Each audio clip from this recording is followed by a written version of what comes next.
Think about a movie where someone is getting ready to die. Now, in that scene where they're getting ready to die, the cameraman zooms in on that person's lips so you can hear them speak or whisper their last words. That's what we're going to see today in Genesis chapters 48 through 50 as Jacob and Joseph give their last words. But first, welcome to Experiencing God 365 Days Through the Bible, day 29. So we're going to get right on into it. Genesis chapters 48 through 50. In chapter 48, Jacob becomes ill. He's very weak. He's very ill. The word gets to Joseph. Joseph grabs his two sons, Manasseh and Ephraim. He takes them to his father's bed. Israel, Jacob is also Israel, right? That's his name. Israel strengthens himself. He sits up in the bed and he is going to bless Joseph and his sons. And so Jacob tells Joseph, hey, your sons are like my own. I adopt them. You know, the blessing will be extended to them. The inheritance will be extended to them. And so he basically adopts them into his own. So he says they're like my own. Okay. And so we find out again that Rachel was buried in Bethlehem. Joseph is on his deathbed. He's talking about Rachel. We know he loves her. And then in chapter 48, verses 12 through 19, Joseph blesses Ephraim and Manasseh. And I say Ephraim and Manasseh because even though Ephraim was the younger, he gets the bigger blessing. So listen to this. Joseph moved the boys who were at their grandfather's knees, and he bowed with his face to the ground. Then he positioned the boys in front of Jacob. With his right hand, he directed Ephraim towards Jacob's left hand, and with his left hand, he put Manasseh at Jacob's right hand. So he positioned his oldest son, Manasseh, at Jacob's right hand because that's the right hand blessing. It comes to the firstborn usually, but not always, right? And that's a theme that's been continued. So he puts them where they're supposed to be. And this is what it says in verse 14. But Jacob crossed his arms and he reached out and laid his hands on the boys' heads. He put his right hand on the head of Ephraim, though he was the younger boy, and his left hand on the head of Manasseh, though he was the firstborn. Then he blessed them. And Joseph said, may the God before whom my grandfather Abraham and my father Isaac walked, the God who has been my shepherd all my life to this very day, the angel who has redeemed me from all harm, may he bless these boys. May they preserve my name and the names of Abraham and Isaac. May their descendants be multiplied greatly throughout the earth. But Joseph was upset when he saw this. He saw his dad cross his hands. He knew his dad was going blind. He was like, he made a mistake. So Joseph was upset when he saw his father placed his right hand on Ephraim's head. So Joseph lifted his father's hand. He lifted it. He lifted it to move from Ephraim's head to Manasseh's head. No, my father, he said, this one is the firstborn. Put your right hand on his head. But his father refused. I know, son, I know, he replied. Manasseh will also be a great people, but his younger brother will become even greater, and his descendants will become a multitude of nations. So Ephraim, the youngest son, gets the blessing. He's going to become a multitude of nations, just like Isaac, right? Just like Jacob, going to become a multitude of nations, just like Abraham. Now, Manasseh, he's still going to be great in number, just like Ishmael, just like Esau, but it's not the same blessing. Jacob crosses his hands over when he blesses the sons. The younger son gets the biggest blessing. We see it again, right? We see this again. Jacob received the bigger blessing than Esau, right? And he extends the same thing to his grandsons. So in Genesis chapter 48, verse 20, when Jacob refers to Ephraim and Manasseh, he actually put Ephraim first, putting him in line and first for the blessing. So Jacob is dying. He tells Joseph, hey, I want you to know in the will, I put you a number one, a greater portion, an even greater portion than your brother has, one portion above his brothers I've left you. And so I went to Dake's commentary on this, and he said that this is signaling that Joseph gets the major blessing out of the 12. Now, there are other scholars who also say that maybe Judah got the bigger blessing because Judah is also very blessed, and his bloodline is where we see Jesus come from.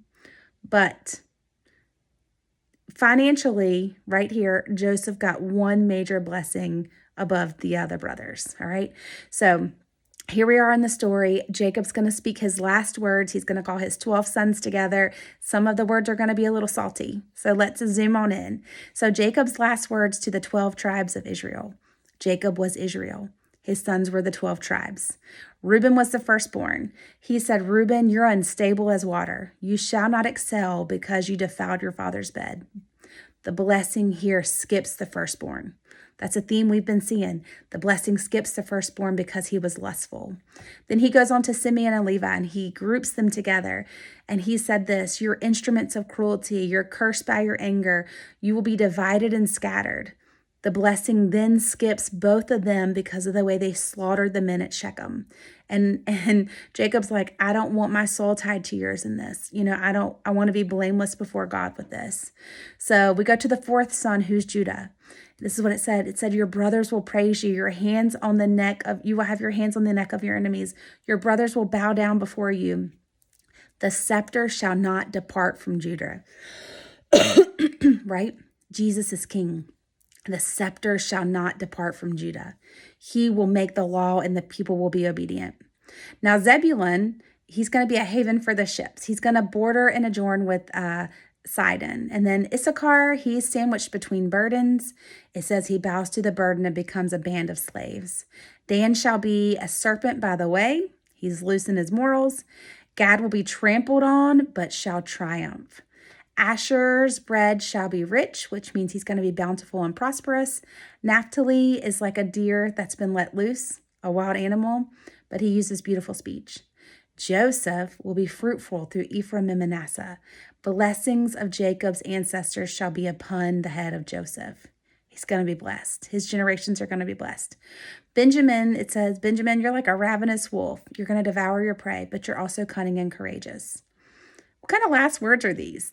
There's some of these words that I would hope my father would not speak to me, but he speaks them. And so in Genesis 49:28, he says, these are the 12 tribes of Israel, and this is what their father said. And as he told his sons goodbye, he blessed each one with the appropriate message. Some of those don't sound like a blessing or even appropriate.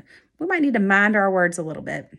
Anyway, Jacob's getting ready to die, and he's like, take me and bury me where my ancestors are. And so in verse 28 through 33 of chapter 49, Jacob instructed them, soon I will die and join my ancestors. Bury me with my father and grandfather in the cave of the field of Ephraim the Hittite. This is the cave in the field of Machpelah, near Mamre and Canaan, that Abraham bought from Ephraim the Hittite as a permanent burial site. Then Abraham and his wife Sarah were buried there, and Isaac and his wife Rebekah are buried, and I buried Leah. It is the plot of land in the cave that my grandfather Abraham bought from the Hittites. When Jacob had finished this charge to his sons, he drew his feet into the bed, breathed his last, and joined his ancestors in death. Now listen, this really interested me. Leah was buried there. Rachel was not. We know that Jacob loved Rachel more than Leah, but Rachel didn't make it back. They were on this trip when Rachel went into childbirth, when she delivered Benjamin and she died. And Rachel didn't make it into the grave of the family. I couldn't find a commentary on that, but it was just very interesting to me. So Jacob dies. And in chapter 50, Joesph throws himself. He throws himself on his father and he wept over him and kissed him. Then Joseph told the physicians who served him to embalm his father's body. So Jacob was embalmed. The embalming process took the usual 40 days, and the Egyptians mourned his death for 70 days. 70 days. So Jacob goes to Pharaoh and he's like, listen, I promised my dad I would bury him in Canaan. Can I take him back, right? And Pharaoh honors Jacob. Let me tell you how high, we already know he was the second in command, but this is what Pharaoh does for him. In chapter 50, verses 7 through 9. So Joseph went up to bury his father. He is accompanied by all of Pharaoh's officials, all the senior members of Pharaoh's house, and all the senior officers of Egypt. Joseph also took his entire household and his brothers and their households. But they left their little children and flocks and herds in the land of Goshen. A great number of chariots and charioteers accompanied Joseph. Pharaoh was like, don't just go in style and take anything you need. Man, that is honoring him. So they get to where they're going to bury him, and they have 7 days of mourning. And after the burial, Joseph and his brothers return to Egypt.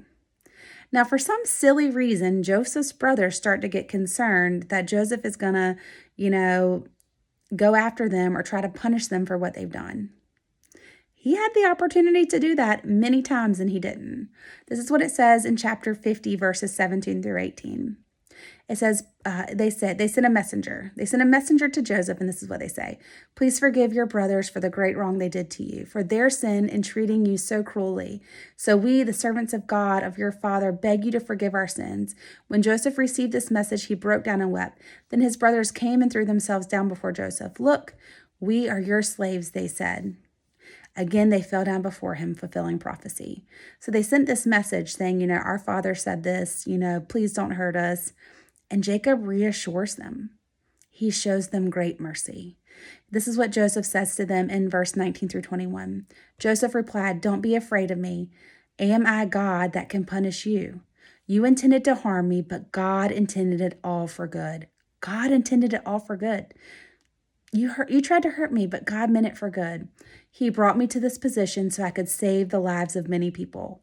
No, do not be afraid. I will continue to take care of you and your children. So he reassured them by speaking kindly to him. At 110 years old, Joseph dies. He saw Ephraim's children, though, to the third generation and Manasseh's to the second. Joseph here is going to give his last words. He's going to breathe his last words. Let's zoom in. Chapter 50, verses 24 through 26.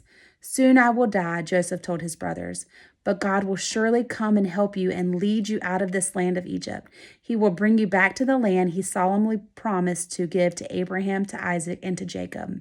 Then Joseph made the sons of Israel swear an oath, and he said, when God comes to help you and lead me back, you must take my bones with you.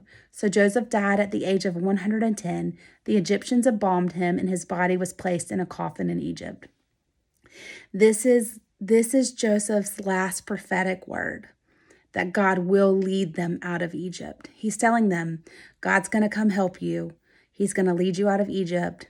Take my bones with you. And we're going to see this prophecy fulfilled. What stood out to you today? To me, it was the blessing. This theme that the blessing skips around from the firstborn to really whoever God sees fit to have it. The blessing of God goes against birth order, right? Your blessing does not depend on the order in which you were born. It depends on your obedience and your faithfulness. It's not about you, really. It's about God's plan for you and you saying yes and being obedient. Like, comment, share, subscribe. God sees you. He loves you. He has a great plan for you. I pray the Holy Spirit minister to you today through this. Tomorrow we will continue on with Exodus chapters 1 through 3. See you there.